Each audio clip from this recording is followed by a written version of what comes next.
سلام، خوش اومدیم به ویچ ASMR. امیدوارم که حالتون خوب باشه. توی این ویدیو تصمیم گرفتم که به ویدیوهای خودم ریاکت برم. حالا صرفا نه که بخوام مسخره کنم ویدیوهای خودم رو، ولی پشت هر کدوم از این ویدیوهایی که براتون درست کردم دیدین یه عالمه اتفاق و خاطره هست. اول از اینکه اصلا چی شد من تصمیم گرفتم که کانال یوتیوب بزنم. واقعیت اینه که من هر شغلی که انجام دادم تا به امروز همش توی خونه بوده، یعنی کلا به کار بیرون از خونه علاقه ندارم. دوست دارم تو جام بشینم، توی خونه خودم کارامو انجام بدم. ولی وقتی که دیدم، البته قطعا خیلیاتون میدونید که علی یا همون لیرز ASMR از دوستای قدیمی منه و وقتی که دیدم کانال یوتیوب زد و اینا خیلی علاقه‌مند شدم که منم این کار رو انجام بدم. ولی اون موقع واقعیتش رو بخوام بگم از ASMR خوشم نمی اومد. بعد هی با علی حرف می‌زدم که مثلا من این کار بلدم اون کار بلدم و اینا، چی بذارم؟ میگفت بابا اصلا مهم نیست، تو فقط شروع کن. اینو دارم بهتون میگم که بعد به یه نکته‌ای برسم. تا اینکه یه روز نشسته بودم با دوستمون که در حال حاضر و کلا از مرحله دستای پشت پرده ویدیوهای ماست، کارهای ادیت و حالا فیلم برداری ویدیوها رو انجام میده. نشسته بودیم و یه دفعه بهم گفت آرزو بلند شو همین الان ویدیو درست کنیم. بعد من گفتم خب چی درست کنیم و اینا. بهم گفت اوکی بیاد ASMR ما هم درست کنیم. بعد من اینجوری بودم که خب من هیچ ایده ای ندارم و اینا، تا اینکه حالا من بلند شدم لباسامو پوشیدم، از توی خونه یکی از لباس قدیمی های مامانم رو پیدا کردم و شروع کردیم به ضبط ویدیوی ASMR. اولین ویدیویی که براتون درست کردم ویدیوی کانالم بشین به نام قشنگ ASMR رول پلی خیاط خانه. این ویدیو دیدین که آدم بعد از چند وقت میشینه ویدیوهای خودش رو نگاه میکنه یا عکس ها و ویدیوهای قدیمیش رو نگاه میکنه، میگه که وای من مثلا اینجا چه شکلی بودم. دقیقا همینه. الان که نگاه میکنم چقدر بچه‌م پشت موهامو نگاه کن. من این ویدیو رو درست کردم و خلاصه یه پیج اینستای فیک هم داشتم، همونو به ویش ASMR تغییر دادم، کانال یوتیوب رو زدیم و بازخوردی که گرفتم از بچه ها خیلی خوب بود. بعد خیلی خوشم اومد کامنت هایی که می داشتیم. بعد خیلی اون موقع می گفتن که آره یه دختره اومده توی یوتیوب ASMR فارسی و خیلی شبیه جوسی ASMR. حالا من هرچی نگاه کنم خیلی شباهت خاصی نسبت به قیافه خودم و جوسی نمیبینم، ولی ما خب خیلی حال کردم و خوشم آمد و کلا علاقه‌مند شدم و ترغیب شدم توی این قضیه. ولی خدایی اینجا تازه ویدیو هم نداشت، میکروفون هم نداشتم توی شروع کار. توی این ویدیوی رول پلی اتاق عمل ریکاوری من اون موقع برای دانشگاهم توی یکی از بیمارستانا با من حالا دانشجوی کارورزی کار میکردم و با مسئول بیمارستان قسمت تجهیزات پزشکی صحبت کردم. گفتم که آره با من دارم یه سری ویدیو ضبط میکنم، یه سری تجهیزات و اینا لازم دارم. بعد اجازه نمیدادن دیگه، یعنی بیمارستان یه حالتیه که کلا همه تکی تکی، حتی مثلا یه دونه پمپ هر چی سرنگ خراب، پمپ سرنگ البته توی انبار خود بیمارستان نگهداری میشه و خارج کردن هر یه دونش بدون اجازه کلی داستان و اینا داره. خلاصه من صحبت کردم و یواشکی از در پشتی خود بیمارستان بهم یه 2-3 تا از دستگاه رو داد و آوردم خونه. این ویدیو رو درست کردم. حالا قسمت جالب این ویدیو اینه که راجع به یه شخصیه که توی سقوط هواپیما حافظه‌شو از دست داده بعد از به هوش اومدن و اینجا توی این قسمت ادیت ویدیوش دارم میگم که به یاد بیار کسایی که دوستشون داشتی و اینا رو. در کل جالب شده ولی کلا هرچی قیافم رو نگاه میکنم عجیبه. اینجا انگشتم هم بریدم، یه دونه سرنگ میخواستم باز کنم سوزنش انگشتم هم بریده. لباسم از بیمارستان رو برده بودم.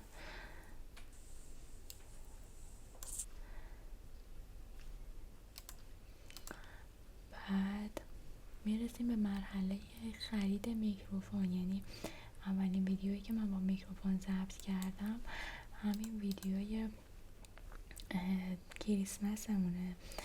آقا اینجا رو بذارید نشونتون بدم از اول ویدیو ببینم معلومه. این پشت این درخته رو میبینید، درخت کریسمس. اینا رو من رو خودم درست کردم. یعنی رفتم از توی حیات یه عالمه برگ و مرگ و اینا جمع کردم با بدبختی. بعد یه عالمه کاغذ جعبه کادویی هم دارم، بذارید نشونتون بدم. اینم جعبه کادوییش کدوم قسمت بود می آوردم. جوراب بابا نوئل نشسته بودم دوخته بودم. اینا رو من دونه دونه نشسته بودم خودم جعبه موای قدیمی و اینا رو وسیله های خونه رو نشسته بودم کادو کرده بودم. بعد یاد گرفته بودم از توی گوگل و یوتیوب و اینا چجوری اینا رو کادو کنیم این شکلی بالاش خوشگل در بیاد. موام صورتیه. بعد من برای یکی از ویدیوها موامو برشتم صورتی کردم.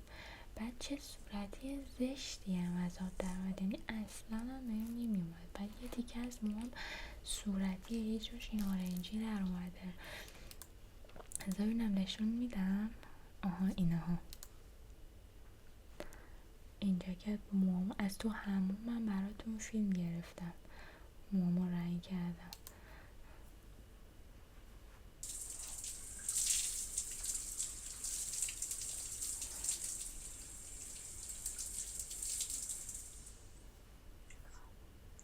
چه شکلی هم شدم. تازه میپرسم چطور شدم. صورتی ملایم. به خدا اینجا قشنگ دارم دروغ میگم. اینجا که میگم خودم که خیلی دوستش دارم یعنی روحیم نابوده به خاطر اتفاقی که واسه قیافم افتاده. بعد فرداش دوباره رفتم، مامانم خونه راه نمیداد، میگفت برو هر وقت رنگ موهات عوض شه اون موقع بیا خونه. میگفتم مامان رنگش فانتزیه یه هفته بیشتر نمونه. میگفت ببین اصلا برام مهم نیست، برو هر جا که خودت میدونی، فقط وقتی این رنگ موهات عوض شد بیا خونه.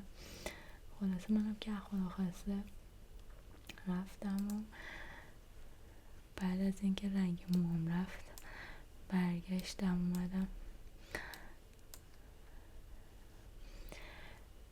بعد همونجور که داشتم گفتم من همچنان توی این مراحل، یعنی من شخصا خودم با ویدیوی ASMR خوابم نمیبره تا اینکه 2 تا ویدیو دیدم که خیلی خواب آور بود. اولش یه ویدیوی خارجیه کره‌ایه که شروع کردم با لوازم آرایش و اینا.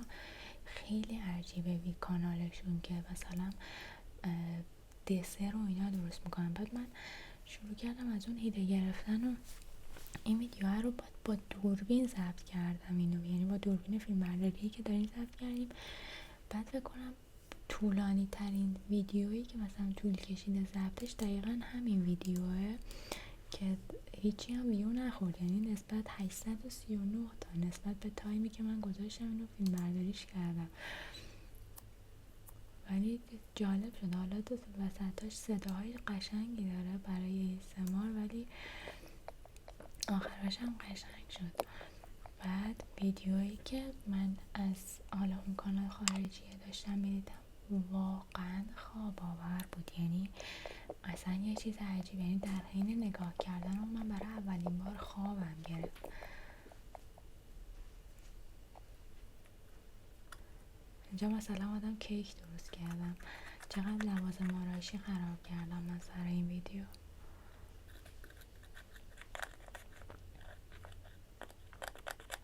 آخرش قشنگ شد، یعنی بذار نشونتون بدم. اونم هست. آره آخرشه مثلا یه قسمتش اونجایی که شروع کردم کیک رو درست کردن اینا، اینجاش خودش تصویرش هم قشنگ شده.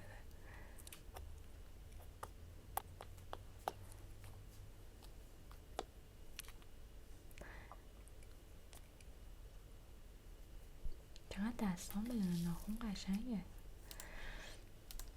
آره بعد ویدیوی اسلایم باز نشو، ویدیویی که با علی گرفتم بچه ها واقعا ترسناکه، یعنی خودم همین چند وقت پیش که ایده همین ویدیوی الان اون به ذهنم رسیده و رفته بودم باز کرده بودم ویدیو رو داشتم نگاه کردم، ویدیویی که با علی گرفتم این ویدیو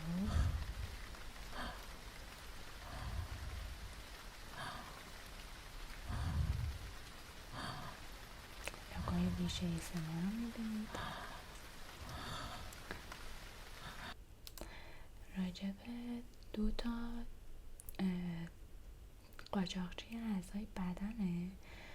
بعد یه قسمتایش واقعا بعد صداهای بدی هم روشه، یعنی مثلا قلبتو میکشه بیرون، زنده زنده داره اعضای بدن تویی که بیننده ای رو میکشه بیرون.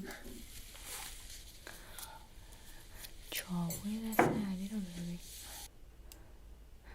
بذار یه تصویری ازش دارم اینجا فکر کنم، دستای منم خونیه.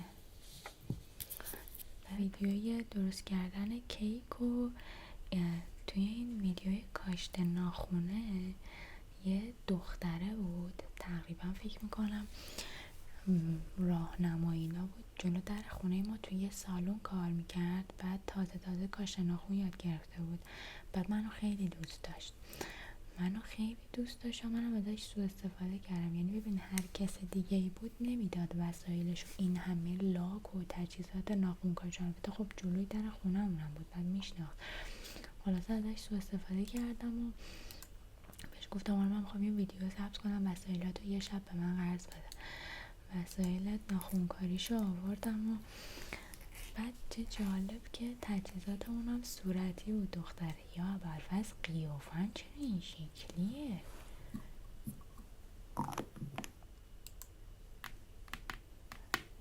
از داخل یووی هم براتون فیلم گذاشتم، یعنی قشنگ میبینی عدلت میزنن این ویدیو، ناخوناتو سوها میکشن.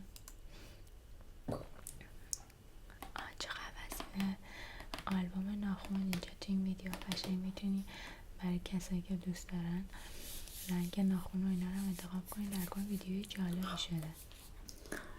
نگاه کن از رنگای زمستونی. بعد جالبه حالا دارم ویدیوی ناخونکاری درست کنم، بعد ناخونای خودم ببین. یه ویدیوی بک استیج ASMR هم براتون گذاشتم، اگر که خیلی دوست دارید ببینید، البته قسمت های خیلی خوبشو گذاشتم چون معمولا من تو بک استیج در حال دعوا کردنم با بچه هایی که پشت صحنه حضور دارن. اوایل که اصلا ببین دعوا میکردیم و یعنی اینجوری بود که مثلا 5 دقیقه اول ویدیو من قاطی میکردم، بلند شدم گفتم من دیگه ویدیو نمیگیرم، اصلا نمیخوام. کم کم به آرامش رسیدم.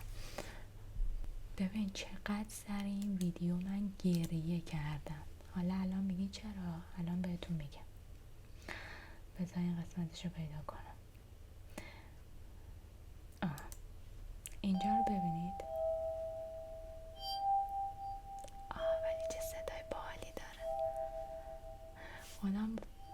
کاری که دارم گوش میدم صداش عجیبه. دقیقا سر همین قسمت این ویدیو پیشنهاد بچه ها بود ویدیو رو بگیریم، بعد من گریه میکردم. من هرچی اینجوری میکردم صدای این در نمیومد. حالا توی این ویدیو مثلا ادیت کردیم قسمت هایی که شد و اینا رو گذاشتیم. خودم دارم میخوام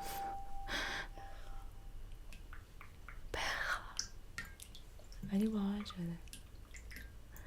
آره خلاصه دیگه دوستم سر این ویدیوی گریه کردم و یعنی من نمیدونم شما اگر که از صدای این ویدیو نخوابی از قیافه من باید بخوابی اینجا، انقدر که قیافه خودم اینجا خوابالوده. بعد همین الان قبل از شروع ضبط ویدیو داشتم خودم اینو نگاه میکردم، این ویدیوی ماساژ صورتم خیلی خفن شده. یعنی ببین صدا رو ببین.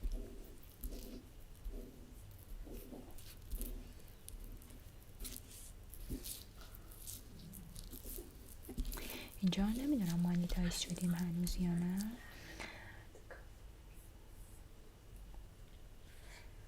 چیکارم کنم تو این ویدیو براتون؟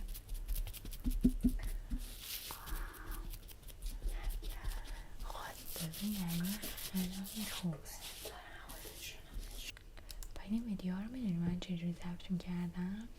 اینا رو من یه ست ضبط ویدیو با میکروفون و اینا صدای خودم بود، یه ست دیگه جداگونه میشنم مثلا صدای این تصویرها، این براشایی که روی صورت میکشم، مخصوصا ویدیوهای آرایشی. یعنی بعدش من دهنم سرویس میشد واقعا. میشستم یه ست صدای پد و صورت و نمیدونم پنکیک و ریمل و اینا رو جداگونه همه رو ضبط میکردم میذاشم روی ویدیو. بعدم من نگاه میکنم که خیلی از بچه ها مخصوصا خارجی ها حالا این ویدیو ها رو صدای دانلودی میذارن که البته بعدم هم نمیاد یه دونه ویدیو این شکلی خودم هم درست کنم، ولی این خیلی بال بود. الان خودم گوش کردم، یه ذرهشو ببینیم.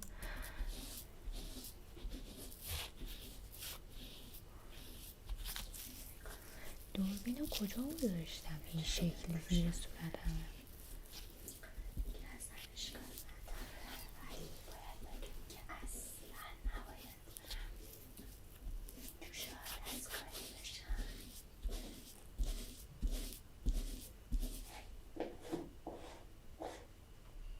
والله خیلی خوبه، یعنی از دست میدید این ویدیو رو اگه دوباره نگاه نکنید.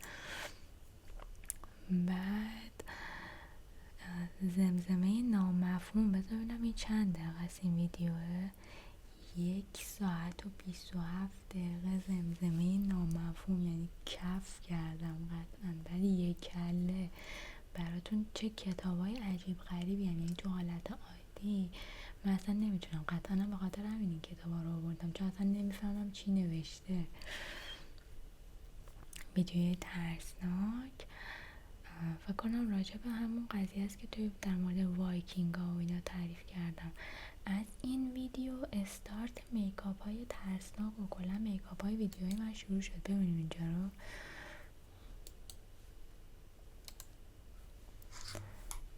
چقدر علی ادیتش هم باحاله.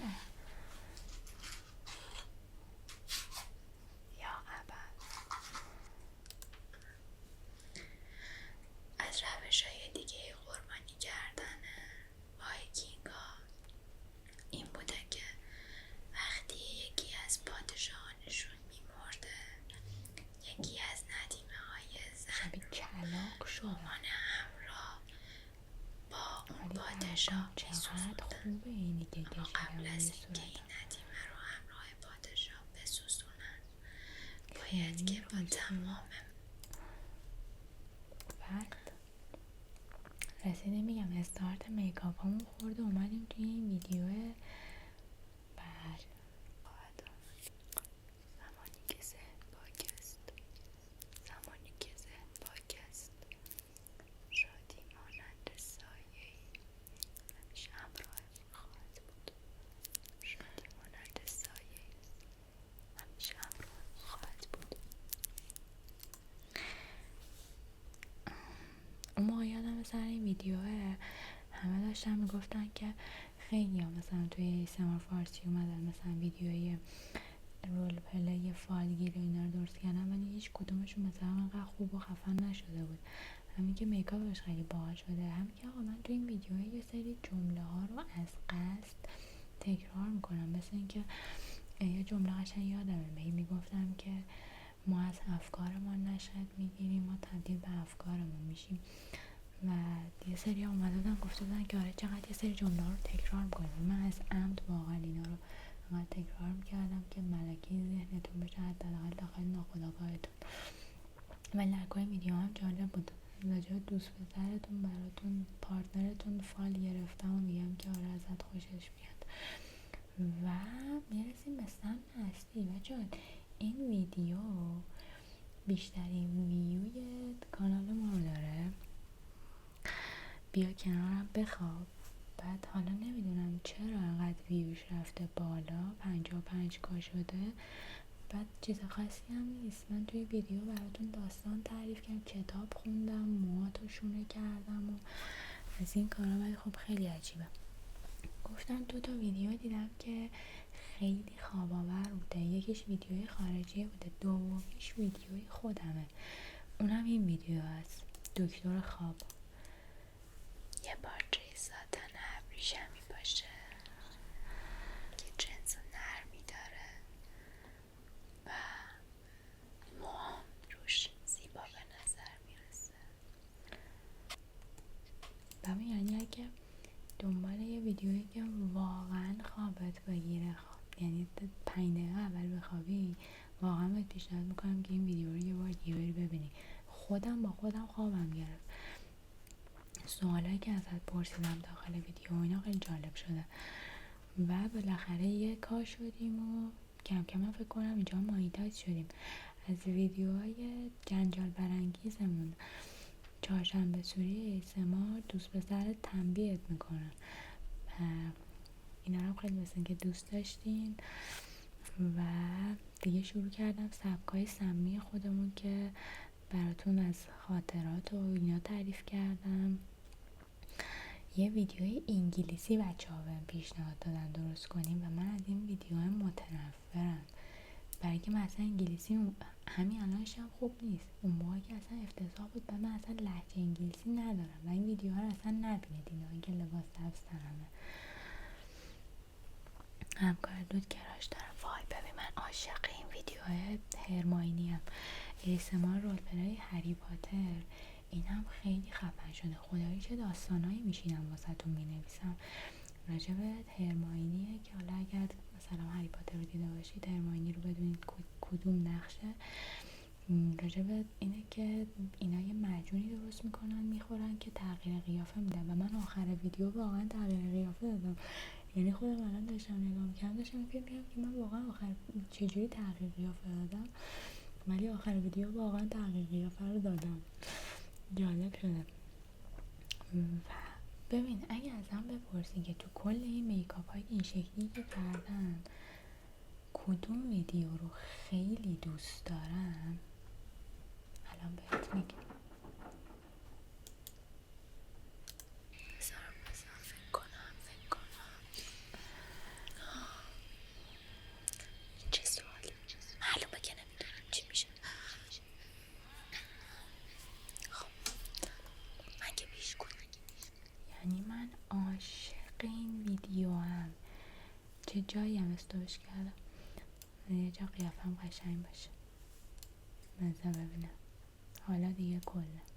خیلی خوب. ببین خیلی دوست دارم من این ویدیو رو. یعنی برگ گلایی که تاج گلی که درست کردم پشت روی سرم گذاشتم و این شاخکایی که پشتم راجع به نگهبان جنگل. صداهای ویدیو هم خیلی حالت ASMR خفن شده و اینکه خلاصه استعداد از هر انگشتم میرزه دیگه. و الهه مصریان هم جالب شده. این پری دریایی هم باحال شده بود. توی ویدیوها یه شات دارم که خیلی دوستش دارم. اینو ببینید. این ویدیوهایی که رول پلی آدم فضایی رباته. عاشق مدل خاموش روشن شدنشم. فقط ببین چجوری روشن میشه. سلام وایستا.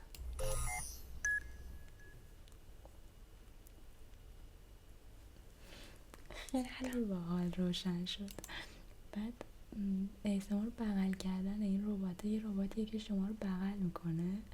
بذار ببینم یه دونه بغل کردن بهتون نشون بدم. اینا ببین این شکلی بغلتون میکردم.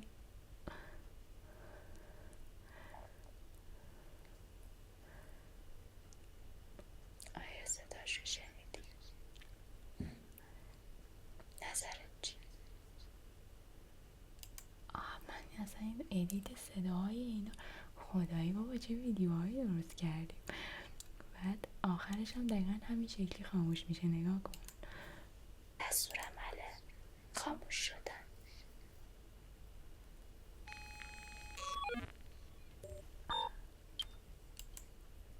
خیلی باحالن اینا، یعنی من هرچی نگاه کنم خودم خیلی خوشم میاد. و اگه بخوام تمومش کنم با کدوم ویدیو تموم کنم براتون، من فکر کنم توی این ویدیو کل بدنم رو رنگ کردم. بعد شب اولی که گرفت، یعنی شروع کردم به گیریم کردن و اینا، یه دفعه فکر کن کل بدنم رو گیریم کردم. بعد شروع ویدیو یه دفعه اینجوری بودم که من الان اصلا ویدیو گرفتن ندارم و واقعا نگرفتم. یعنی فکر کنم یه ساعت و نیمی طول کشید فقط من حاضر شم معموشم ویدیو رو نگرفتیم. بعد دوباره فرداشمش از اول ویدیو رو ضبط کردیم و اینا. آپلودش به مشکل خورد. یعنی من زده بودم مثلا روی نسخه پریمیوم و نمیدونم اینا آپلود شده بود، بعد ویو نخورد.